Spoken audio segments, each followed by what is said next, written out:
Pawan Kalyan statement వెనుక బాధ్యతారాహిత్యం కనపడుతున్నది. రెండవది అవగాహన లేమి కూడా మనకు కనబడుతుంది.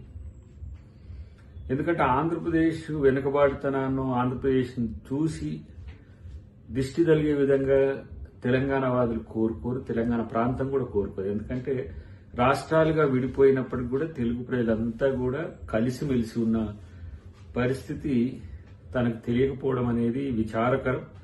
అన్నిటికంటే ముఖ్యంగా ఏంటంటే అవకాశవాద ప్రకటనలు పవన్ కళ్యాణ్ నుంచి రావడం అనేది తెలుగు ప్రజలు కూడా కోరుకోవట్లే. సరే, అనాలోచిత స్టేట్మెంట్సా లేకపోతే ఉద్దేశపూర్వకంగా చేస్తుందా అనే దాంట్లో అనాలోచిత స్టేట్మెంటే కనబడుతుంది మనకు. కాబట్టి గోదావరి ఎప్పుడు కూడా తెలుగు ప్రజల్ని సమానంగానే చూసింది. ఏ విధంగా కోనసీమను చూసిందో అదే విధంగా తెలంగాణను కూడా చూసింది. ఇక్కడ ప్రాజెక్టులు లేకపోవడం వల్ల తెలంగాణ కొంత వెనుకబాటుతనంతో ఉన్నది, కానీ ప్రాజెక్టులు అయితే మరింత మేలు జరిగేది. కాళేశ్వరం లాంటిది సక్సెస్ అయి ఉంటే మంచిగానే ఉండేది. కానీ ఈ అంశాలలో తనకు అవగాహన లేకపోవడం వల్ల కేవలం రాజకీయ ప్రేరేపిత ప్రకటనలతోనే ఈరోజు పవన్ కళ్యాణ్ ఈ స్టేట్మెంట్ ఇచ్చిందని మనం అనుకోవాల్సిన అవసరం ఉంది. అన్నిటికంటే ముఖ్యంగా కొన్ని స్టేట్మెంట్ కొన్ని సందర్భాల్లో తనకు అనుకూలంగా ఇచ్చుకోవడం అనేది అది పవన్ కళ్యాణ్కి సాధ్యమవుతుంది.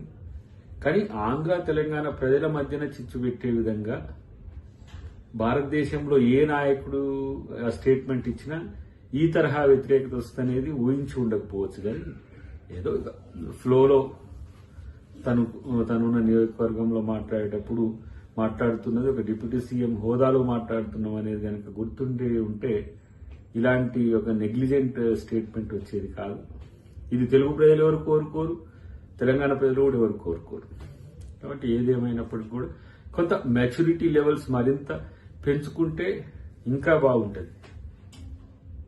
లేకపోతే ఎవరినో సాటిస్ఫై చేయడానికో, మనం ఉన్న చోట ఉన్న వాళ్ళని సంతృప్తి పరచడానికో, లేకపోతే మనం మద్దతు ఇచ్చిన వాళ్లకు అనుకూలంగా ఉండడమో అనేది ఇది అవకాశవాద రాజకీయమే అని అనిపిస్తుంది. కాబట్టి ఏదేమైనా కూడా వాస్తవానికి చెప్పాలంటే తెలంగాణకు వచ్చి తెలంగాణ పాట, ఆంధ్రాకి వెళ్ళిన తర్వాత ఆంధ్ర పాట, తర్వాత ఇప్పుడు బీజేపీతో అనుకూలంగా ఉంటే బీజేపీ పాట, టీడీపీతో అనుకూలంగా ఉన్నప్పుడు టీడీపీ పాట, ఇట్లా ఏ పాట ఆ పాట నేర్చింది కాబట్టి కొంచెం తను బతక నేర్చిన పాట పాడుతున్నట్టుగా భావించాల్సిన అవసరం ఉంది. కాబట్టి దీన్ని ఎవరు తెలుగు ప్రజలు పట్టించుకోవద్దని మేము అనుకుంటాం.